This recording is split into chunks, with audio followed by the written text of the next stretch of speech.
Hermanos, en esta mañana comenzamos una serie de mensajes sobre la vida de Jesús, y este primer mensaje es como una especie de introducción a esta serie que estaremos presentando durante un buen tiempo. La palabra de Dios dice en el Evangelio según Lucas, capítulo 5, verso 21. Entonces los escribas y los fariseos comenzaron a cavilar diciendo: ¿quién es este que habla blasfemias? ¿Quién puede perdonar pecados sino solo Dios? El título de este mensaje es: ¿quién es este hombre? Oremos. Padre, gracias por la oportunidad de traer tu palabra en esta mañana. En tus manos poderosas nos ponemos, Señor. Reconocemos nuestra incapacidad humana y te pedimos que a través de tu Espíritu Santo tú suplas cualquier deficiencia. Habla a tu pueblo, Señor. Y en esta hora, si alguna persona no conoce a tu Hijo Jesús, que sea una oportunidad de salvación para ellos también. En el nombre de Jesús. Amén. Jesús fue sin lugar a dudas un maestro extraordinariamente popular. A pesar de su naturaleza sencilla, de su aspecto común y corriente. Eso era lo que se refería a Isaías en el capítulo 53, cuando decía que le veremos más sin atractivo.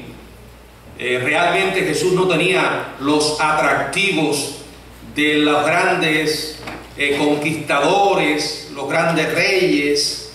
Él no era una persona que llamaba la atención por su posición. Sin embargo, esto no cambia la realidad que nos presentan los evangelios de que el Señor Jesucristo fue una persona extraordinaria. Los lugares donde enseñaba podían apenas contener las multitudes que le rodeaban a donde quiera que iba. Su mensaje era un mensaje realmente, podríamos decir, revolucionario. Un mensaje que impactaba profundamente, un mensaje que era expuesto con autoridad, un mensaje renovador, con una enseñanza profundamente espiritual que hablaba a la mente y al corazón de las personas. En aquel día en particular, la casa donde se encontraba estaba prácticamente llena. ¿Llena de quién? Bueno, de todos los maestros y clérigos judíos que había en Israel. Hasta las autoridades religiosas de Jerusalén, la élite política y religiosa de Israel, habían venido para escuchar las enseñanzas del carpintero, un carpintero sin una educación especial, proveniente de una insignificante población llamada Nazaret. Y todos los que estaban allí estaban con la misma pregunta: ¿quién es este hombre? Esta es una pregunta que ha estado dando la vuelta a través del tiempo en la mente de todos los seres humanos. Muchos con un corazón endurecido, rechazándole, pero aún han tenido que preguntarse una y otra vez: ¿quién es este hombre? En esta ocasión que relata Lucas capítulo 5, el Señor se encontraba enseñando los queridos libros de la Biblia judía, la ley de Moisés, el mensaje de los profetas y los escritos sapiensales. Un pequeño grupo de hombres inventó una estrategia para poder ayudar a un amigo paralítico. Habían venido de muy lejos con un hombre con una gran necesidad, y ellos consideraban que Jesús podía suplir esta necesidad, resolver el gran problema que tenía este hombre. Habían escuchado de que Jesús tenía poder para curar a los enfermos, y por eso viajaron justamente hasta allí, el lugar donde el Señor estaba enseñando. Pero al llegar, Se sintieron frustrados porque cuando llegaron lo encontraron sentado en el centro de una espaciosa casa, pero la casa estaba abarrotada, totalmente llena por una multitud de fariseos y maestros religiosos que habían ido a aquel lugar a escucharle. Ninguno de ellos estaría realmente dispuesto a ceder su lugar a un paralítico, alguien que según ellos tenía una enfermedad que era resultado del pecado, resultado del castigo divino por el pecado humano. Pero aquellos hombres habían ido con un propósito y no iban a desistir con facilidad. Se les ocurrió algo realmente creativo. Habían traído a su amigo desde muy lejos y no se iban a rendir ahora. Por tanto, subieron por una escalera que probablemente se hallaba fuera de la casa, localizaron el lugar en el techo que estaba sobre la cabeza de Jesús y comenzaron ahí a mover las tejas unas por una, mientras el rabí estaba en el centro de aquella casa enseñando. Me imagino que le estaría cayendo polvo del techo y arena sobre su túnica.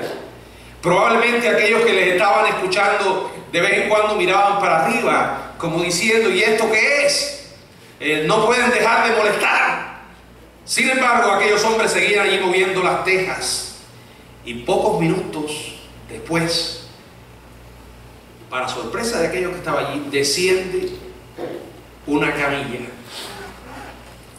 Desde la primera vez que este hombre enfermo, este paralítico, oyó hablar del hombre milagroso de Nazaret, quizás había estado soñando una y otra vez con escuchar estas maravillosas palabras: levántate, toma tu lecho y anda. Ese era su gran sueño, ese era su gran anhelo, esa era la aspiración para un hombre que había estado durante mucho tiempo postrado en cama. Y realmente, para poder entender cómo se encontraba él, tiene uno que verse en una situación similar. Pero Jesús dijo antes algo diferente, unas palabras increíbles para ser escuchadas o ser pronunciadas por un ser humano. En Lucas capítulo 5, verso 20, dijo: hombre, tus pecados te son perdonados. Los maestros, los dirigentes religiosos, entendieron inmediatamente las implicaciones de estas palabras de Jesús. Comprendieron lo que él había querido decir. Dice el verso 21: entonces los escribas y los fariseos comenzaron a cavilar, diciendo: ¿quién es este que habla blasfemias? ¿Quién puede perdonar pecados sino solo Dios? Esta fue una reacción unánime de todos los líderes religiosos. Ellos se preguntaban: ¿quién es este hombre? Ante tan osadas palabras, declarándose con el poder de perdonar pecados, aquellos representantes de la religión no entendían y no podían comprender que ese hombre era Dios. Y la pregunta estaba en el ambiente: ¿quién es este hombre? Y es interesante, hermano, porque esta pregunta se la formularon muchos otros en los evangelios. Y quiero invitarles a que me acompañen a explorar algunos ejemplos que aparecen a lo largo de los evangelios de otras personas que se hicieron la misma pregunta. Pero quiero que mantengan en su mente esta idea. Quizás usted, que en este momento se está haciendo la misma pregunta: ¿quién es este hombre? ¿Quién es realmente Jesús? Muchos de los que estamos aquí ya hemos encontrado la respuesta. Por la divina gracia de Dios sabemos quién es Jesús, pero probablemente hay algunos que todavía no entienden quién es Jesús. Consideremos algunos que se hicieron la pregunta. Bueno, aquí vemos a los religiosos, pero ahora quiero invitarles a ver a otro grupo de líderes religiosos. Y para esto adelantémonos unas pocas semanas. Nuevamente nos encontramos en otra casa, atestada de líderes religiosos. Y Jesús, al igual que los demás invitados a comer, como era la práctica en aquellos tiempos, estaba reclinado junto a la mesa, apoyado sobre un codo, con los pies doblados y apartados de la comida. O sea, esta es una posición totalmente distinta a como se pinta, se pintó en la época del Renacimiento al Señor Jesús y a los discípulos. Ahí está el famoso cuadro de la gran cena, ¿verdad? Donde están sentados ahí en una mesa, todos cómodamente. Esa no era la costumbre en aquella época. Los judíos no se sentaban de esa forma. O sea, estaba Jesús inclinado sobre el codo, próximo a la comida, y los pies para afuera, y ahí estaban todos los demás. Y como era la costumbre, los que no estaban invitados, se les permitía estar allí, sentados en ese lugar, con las espaldas pegadas a la pared. No tenían absolutamente ningún derecho a interrumpir la conversación ni a participar en ella. Estaban allí solo para escuchar lo que se hablaba. No podían importunar, y menos aún si se trataba de una mujer. Mujeres, denle gracias a Dios porque el Evangelio llegó y transformó estas costumbres bárbaras, porque si no, no podían estar diciendo ni amén. Sin embargo, leamos lo que ocurrió. Lucas capítulo 7, versos 37 y 38. Lucas 7, 37 y 38. Entonces una mujer de la ciudad, que era pecadora, al saber que Jesús estaba a la mesa en casa del fariseo, trajo un frasco de alabastro con perfume, y estando detrás de él a sus pies llorando, comenzó a regar con lágrimas sus pies y los enjugaba con sus cabellos y besaba sus pies y los ungía con el perfume. Este hombre extraordinario no lo detenía ninguna barrera, y más tratándose de una barrera humana creada por las tradiciones de los hombres o por la religiosidad. Esta mujer llegó a él con una profunda necesidad espiritual, y Jesús le atendió. Dice la palabra que ella derramó este perfume, ¿verdad? Y dice la Biblia que llorando comenzó a regar con lágrimas sus pies y a enjugarlo con sus cabellos, besaba sus pies, los ungía con perfume.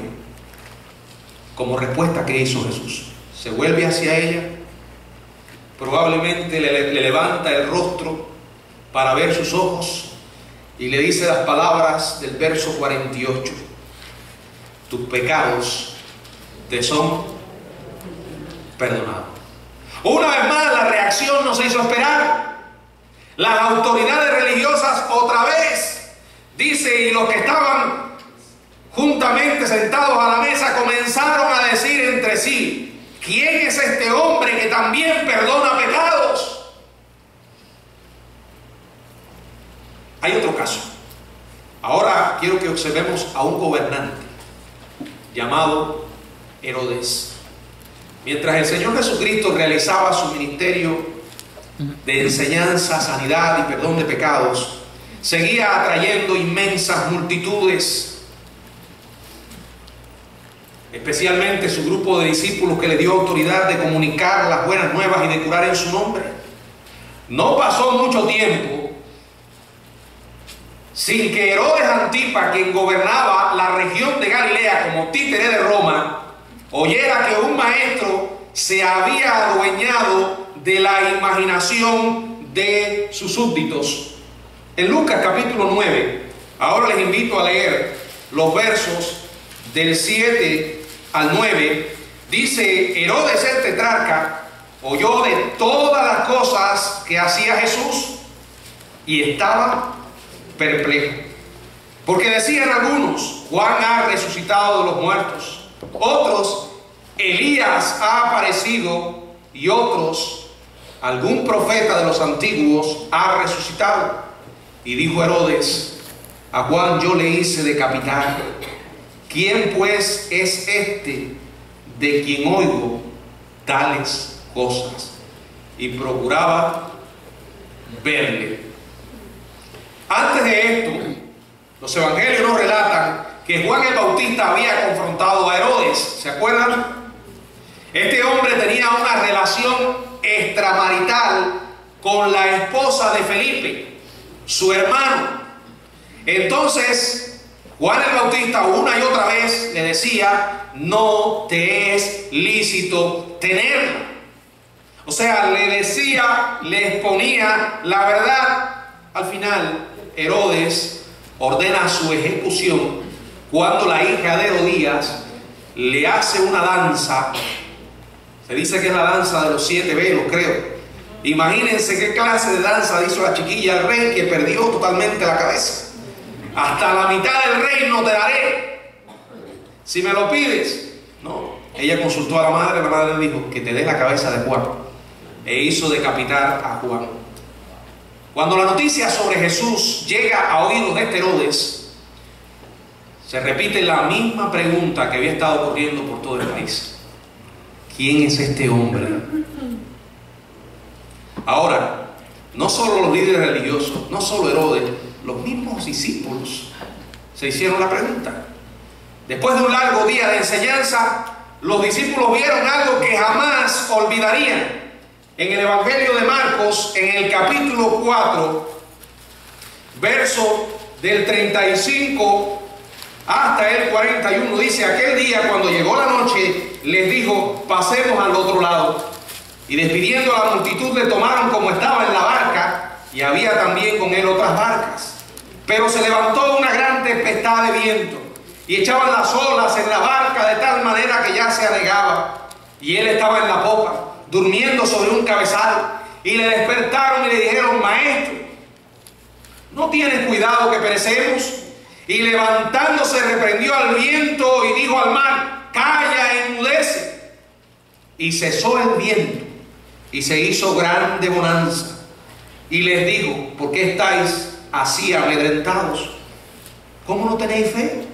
Entonces temieron con gran temor y se decían el uno al otro: ¿quién es este que aún el viento y el mar le obedecen? Traten de imaginarse la escena, hermanos. Lo que significa tratar de remar afanosamente para llegar a la playa a salvo, mientras las olas golpean la embarcación de uno y otro lugar, poniendo en peligro sus vidas. Luego alguien se pone de pie y reprende a los elementos como lo haría con un niño, y las agitadas aguas se vuelven en calma inmediatamente. Yo no sé realmente qué usted habría hecho, no sé cuál habría sido su reacción, pero yo sospecho que mi reacción habría sido exactamente la misma que la de estos turbados hombres que estaban en la barca con Jesús, quienes temblando y aterrados se preguntaron: ¿quién es este hombre? Los líderes religiosos, Herodes, los discípulos, los mismos habitantes de Nazaret. Aunque Jesús nació en Belén, se crió en una aldea llamada Nazaret. En el Evangelio de Marcos, en el capítulo 6, la palabra dice en los primeros 3 versos: salió Jesús de allí y vino a su tierra, y le seguían sus discípulos. Y llegado el día de reposo, comenzó a enseñar en la sinagoga, y muchos oyéndole se admiraban y decían: ¿de dónde tiene estas cosas? ¿Y qué sabiduría es esta que le es dada? Y estos milagros que por su mano son hechos. ¿No es este el carpintero, hijo de María, hermano de Jacobo, de José, de Judas y de Simón? ¿No están también aquí con nosotros sus hermanas? Y se escandalizaban de él. Bueno, Nazaret era una población pequeña, y como población pequeña, ustedes saben lo que pasa, ¿verdad? La gente se pasa la vida al tanto de lo que otros hacen. El chismorreteo es algo de todos los días. Si la población es pequeña y la gente está desocupada, imagínense. Por ser una población pequeña, Nazaret estaba llena de personas que estaban bien al tanto de quién era Jesús. Era conocido como Jesús, el hijo de María y José, el carpintero de quien él había aprendido el oficio. Jesús tenía por lo menos 4 hermanos varones y un número no determinado de hermanas. Los habitantes de Nazaret lo habían visto asistiendo a la sinagoga, aprender en la sinagoga, participar de la ceremonia de la iniciación judía en la sinagoga de la religión judía. En otra parte del relato del Evangelio se nos dice que Jesús se había ganado el respeto de la comunidad. En Lucas capítulo 2, verso 52, dice la palabra: y Jesús crecía en sabiduría y en estatura y en gracia para con Dios y para con los hombres. Crecía como un niño, igual a los demás. Sin embargo, tenía una habilidad extraordinaria en cuanto al manejo de las escrituras y la comprensión de la teología. No había otro como él. Sus palabras eran únicas, sus enseñanzas únicas. Dice la palabra en Lucas 2:47: y todos los que le oían se maravillaban de su inteligencia y de sus respuestas. También, con toda probabilidad, muchos de los habitantes de Nazaret habrían estado jugando con el pequeño Jesús cuando era niño. Luego un día regresa a Nazaret después de una larga ausencia.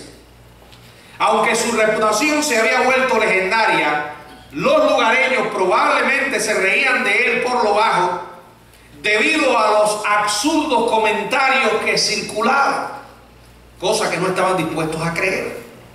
Sin embargo, estaban bien informados. No podían creerlo porque después de todo lo conocían y lo habían conocido siempre. Pero cuando se enteraron que esos rumores no eran tales rumores, sino que eran verdaderamente ciertos, que su poder no era un invento, sino que era realmente cierto, no podían creerlo. De modo que hasta las personas que más conocían a Jesús se les escuchaba hacerse esta pregunta: ¿quién es este hombre? Ya hemos visto algunos ejemplos de personas que se han estado formulando esta pregunta. Pero quiero decirles, queridos hermanos y amigos, que hoy la pregunta sigue siendo la misma.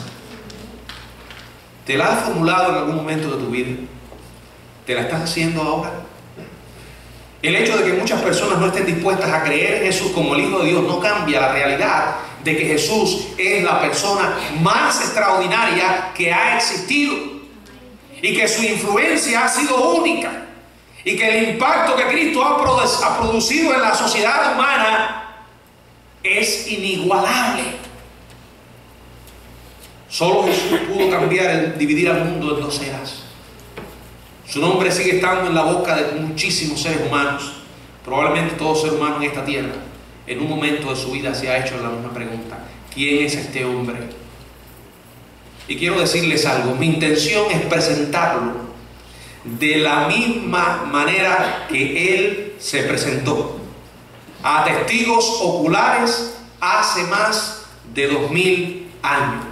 ¿Cómo lo hizo? Se presentó como lo que era: un hombre desconcertante, polémico y sobre todo sobrenatural. Ese es el Jesús que le estaremos presentando durante todos estos domingos. Ahora, ¿qué vas a hacer con Jesús? Esa cuestión te la dejo a ti. Pero quiero advertirte algo con toda claridad. No podrás asumir una posición intermedia. Tener un encuentro con el Señor Jesucristo nos deja en la gran situación de que tenemos que tomar una decisión. No se puede estar en una posición intermedia, como ocurrió, como tampoco ocurrió, podríamos decir, porque Él no lo permitió, con aquellas personas que les conoció personalmente. Todos tuvieron que tomar una decisión, a favor de Él o en contra. Ahora, hermanos, no solamente el Señor Jesucristo hizo cosas extraordinarias, porque las hizo. Y estamos aquí porque se supone que creemos eso, ¿verdad? Si ese no es el Señor en el que usted cree, ese no es el Señor de la Biblia. Algunos dicen, porque yo amo a Cristo. ¿Qué Cristo amas? El Cristo de los evangelios es un hombre, pero también es Dios. Y aunque vivió una vida común y corriente en ciertos aspectos, vivió también una vida extraordinaria, marcada por lo sobrenatural y lo milagroso. Tienes que creer en ese Jesús. No solo hizo cosas extraordinarias, sino que además hizo una aseveración, una declaración extraordinaria, una entre muchas. Cuando ya se acercaba al final de su ministerio terrenal, las preguntas en cuanto a Él ya llegaban a su clímax.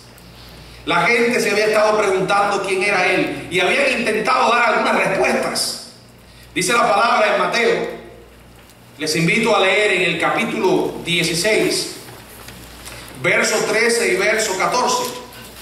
Viniendo Jesús a la región de Cesarea de Filipo, preguntó a sus discípulos diciendo: ¿quién dicen los hombres que es el Hijo del Hombre?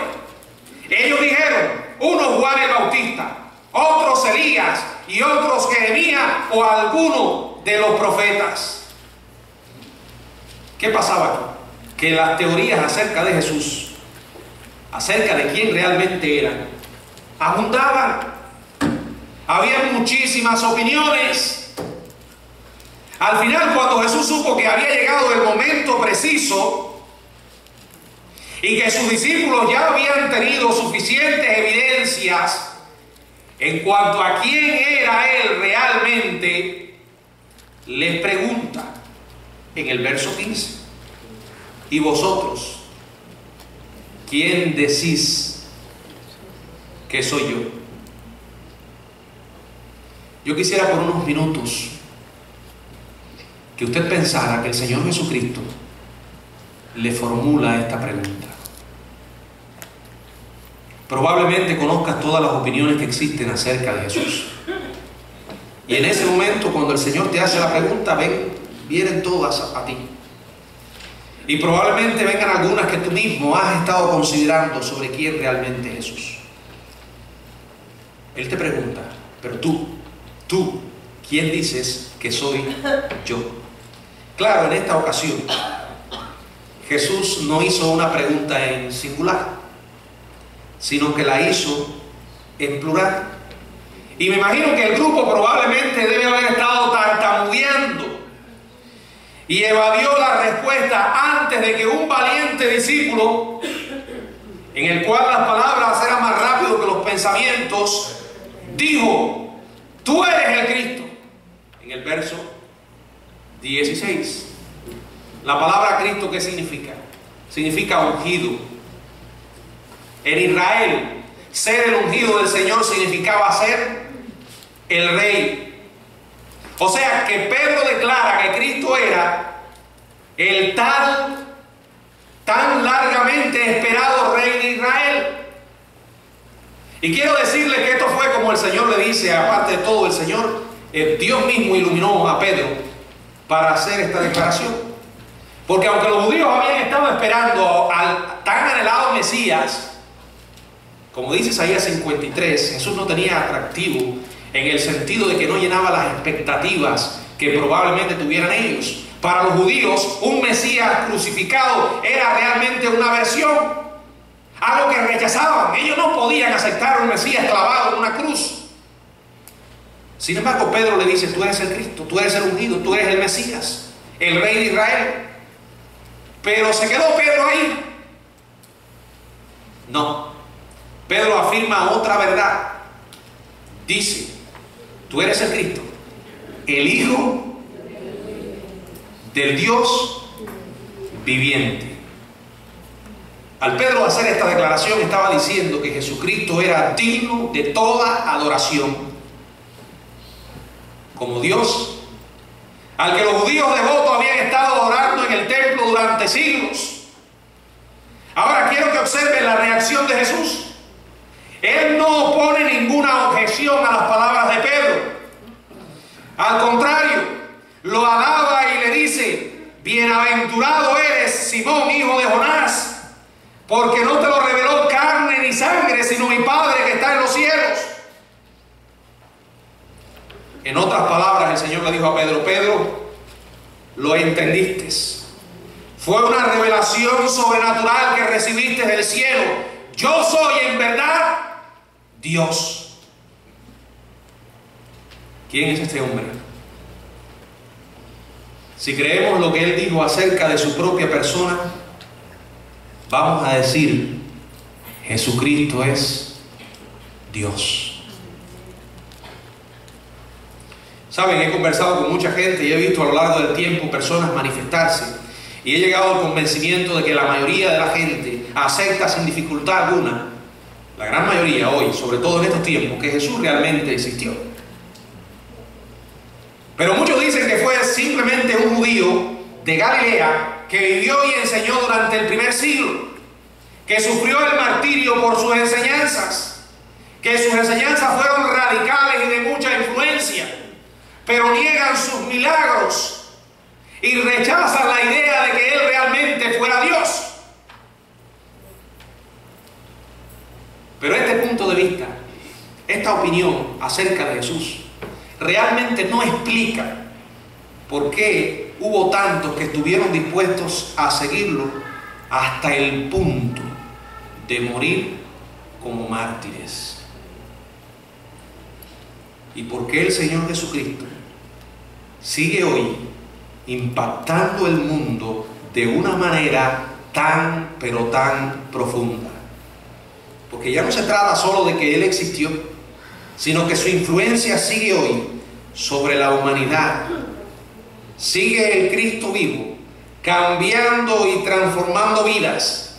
Siguen hoy poniéndose de pie hombres y mujeres y declarando ante el mundo que han tenido un encuentro con ese Cristo. Y si tú estás aquí en esta hora y te declaras hijo de Dios, es porque en algún punto tú también llegaste a conocer a Jesucristo. Él también cambió y transformó tu vida.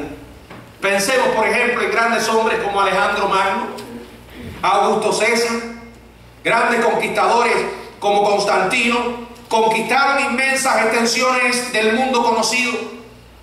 Pensemos en Platón, en Newton, en Einstein, quienes revolucionaron el pensamiento de la humanidad.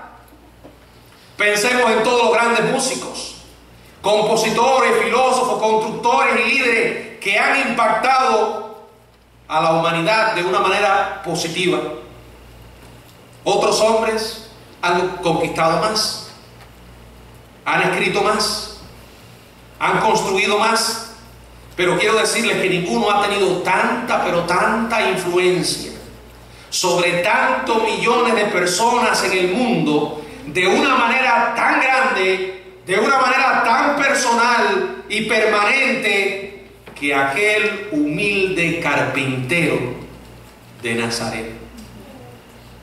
Si el hombre llega a la posición de querer divorciar a Jesús de su aspecto sobrenatural, solamente nos va a quedar una historia absurda.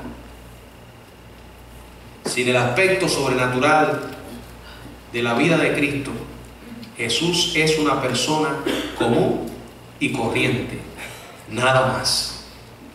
Sin embargo, para muchos, eso solamente es Jesús. Pero para otros, los que estamos acá y en muchos lugares, Jesús sigue siendo la razón de nuestra fe. Amén. La roca inconmovible sobre la cual descansa nuestra vida. La razón por la que vivimos y servimos. ¿Quién es Jesús para ti? La palabra de Dios resume toda la verdad de lo que era Jesús y de lo que sigue siendo. Cuando ya el primer siglo estaba llegando a su fin, los falsos maestros que habían negado que Jesús fuera humano totalmente, habían comenzado a torcer la historia de su vida y a acomodarla a sus puntos. Por tanto, el anciano apóstol Juan se puso a escribir la historia de Jesús para refutar esto. Estos eran especialmente los docetistas que decían que Jesús no podía haber sido realmente humano. El problema de ellos no era con que Jesús fuera Dios, sino con que fuera humano. Consideraban la carne mala, el espíritu bueno. No podía unirse Dios con la carne humana. Entonces Juan escribió su evangelio. En las primeras palabras de su relato, en el capítulo 1, hace la declaración que usted y yo conocemos y que la usamos muchas veces para probar la divinidad de Cristo. En el principio era el Verbo, y el Verbo era con Dios, y el Verbo era Dios. ¿Saben ustedes que la palabra verbo se deriva de un término griego que es logos? Logos tenía un significado increíble para los filósofos en el tiempo de Jesús. Juan toma prestado esta palabra, este concepto de logos, para darle un nuevo significado, usándolo como un apelativo para referirse al Hijo de Dios. Y lo que esto quiere decir es que antes que existiera la tierra, antes que existieran las estrellas, los planetas, antes que hubiera luz y oscuridad, antes de que hubiera materia o tiempo, ya existía el Logos. El Logos nunca tuvo comienzo. Ha existido eternamente con Dios. Y dice, y el Logos era Dios. Juan después escribe algo realmente sorprendente, verso 14. Y aquel Verbo se hizo carne y habitó entre nosotros. Ahora, yo me pregunto, ¿es de extrañarse entonces que la gente del tiempo de Jesús, incluso sus discípulos, le costara tanto trabajo entender quién era realmente Jesús? Honestamente, esta es una idea increíble. Dios hecho hombre. Piensen, considero un hombre llamado Ray Stedman, en su libro titulado Aventura a través de la Biblia, una guía para entender la Biblia, escribió muy bien acerca de este problema. Y me gustaría leer las palabras que este hombre escribió. Dice, si a nosotros nos resulta realmente difícil entenderlo, ¿cuánto más le resultaba a sus discípulos? Ellos precisamente serían los menos inclinados a creer que Jesús era Dios, porque vivían con Él, veían sus características, sus atributos humanos, como ninguno de nosotros lo ha visto o verá jamás. Debieron haberse confrontado una y otra vez con la pregunta que los desconcertaba e inquietaba: ¿quién es este hombre? Sigue diciendo él: muchas veces los he imaginado durmiendo a campo abierto, como esas noches que Jesús pasaba de viaje. Una y otra vez pueden haber estado durmiendo allí a campo abierto, bajo las estrellas, junto al Señor, en una noche de verano junto al mar de Galilea. Dice él: puedo imaginar a Pedro o a Juan o a alguno de los otros discípulos despertándose en medio de la noche, apoyándose sobre un codo y mirando físicamente a su maestro, que dormía como cualquiera de ellos, junto a ellos. Y se decían a sí mismos: ¿será verdad? ¿Será verdad que este hombre es el Dios eterno? Amados hermanos, el apóstol Pablo, quien se convirtió en un discípulo del Señor después que Jesús fue crucificado y que él pudo conocerlo en aquel encuentro en el camino hacia Damasco, un encuentro que transformó su vida radicalmente, escribió estas palabras Me gustaría que leyéramos en Colosenses capítulo 1, versos del 15 al 17. Dice la palabra: Él es la imagen del Dios invisible. En Cristo Jesús Dios se acercó a nosotros, el primogénito de toda creación, porque en Él fueron creadas todas las cosas, las que hay en los cielos, las que hay en la tierra, visibles e invisibles, sean tronos, sean dominios, sean principados, sean potestades. Todo fue creado por medio de Él y para Él, y Él es antes de todas las cosas, y todas las cosas en Él subsisten. En Él, sigue escribiendo Pablo en Colosenses capítulo 2, verso 9. En Él, dice Pablo, habita corporalmente toda la plenitud de la deidad. Antes que Jesús fuera hombre, Él fue el verbo de Dios, mediante el cual la palabra, sea la luz, dio como resultado la existencia de la luz. Jesús creó el mundo mucho antes de venir como un bebé a un establo en las afueras de la pequeña aldea de Belén. ¿Quién es este hombre? Este hombre es Jesús de Nazaret. Este hombre es Dios en carne humana. Así fue como Él se presentó ante el mundo. Y la realidad es que así es como debemos aceptarle o rechazarle. Te he presentado a este Jesús en esta tarde. Mi pregunta para ti es: ¿qué